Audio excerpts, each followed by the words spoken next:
Muling naharap si Vice President Sara Duterte sa reklamong plunder at graft matapos sampahan ng reklamo ni dating Senator Antonio Sonny Trillanes at mga miyembro ng The Silent Majority. Saklaw nito ang umano'y bilyong-bilyong pisong anomalya sa confidential funds ng Office of the Vice President at Department of Education, pati na ang mga transaksyon noong siya'y alkalde ng Davao City. Yan ang umarangkadang balita ni Mari Ocampo.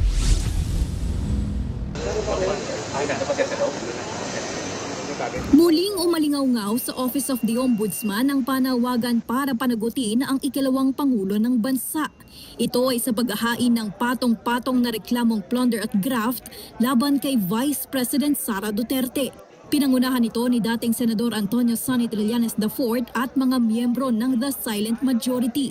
Sa bagong reklamo, mas pinalawak ang saklaw nito kumpara noong Disyembre ng nakaraang taon hinggil sa confidential funds. Sakop kasi ngayon ang mga alegasyon mula sa kanyang panunungkulan bilang kalihim ng Department of Education at bilang alkalde ng Davao City. Base sa inihaing reklamo sa Ombudsman, layo nila na maimbestigahan si VP Sara at magrekomenda sa Kongreso ng impeachment proceedings bukod pa nga sa posibleng kasong kriminal. Isa sa sentrong issue ang umano'y kabiguang magpaliwanag at mag-account sa 650 million pesos na confidential funds ng OVP at DepEd para sa taong 2023. Binanggit din sa reklamo ang mga Audit Observation Memorandum at Notice of Disallowance ng Commission on Audit. Hindi rin natapos sa OVP at DepEd ang aligasyon. Sa ikatlong bilang ng reklamo, inilahad na nakatanggap umano si Duterte ng 2.73 billion pesos na confidential at intelligence funds sa loob ng 3 termino niya bilang alkalde ng Davao City.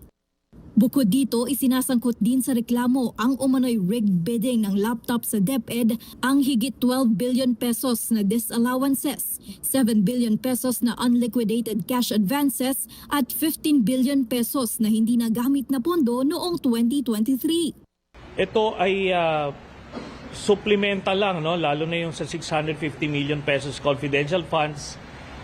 Supplemental doon sa na-file na ng mga civil society organizations noong December. Ang kaibahan lang nito ay nadagdagan nung mga aligasyon ni Mr.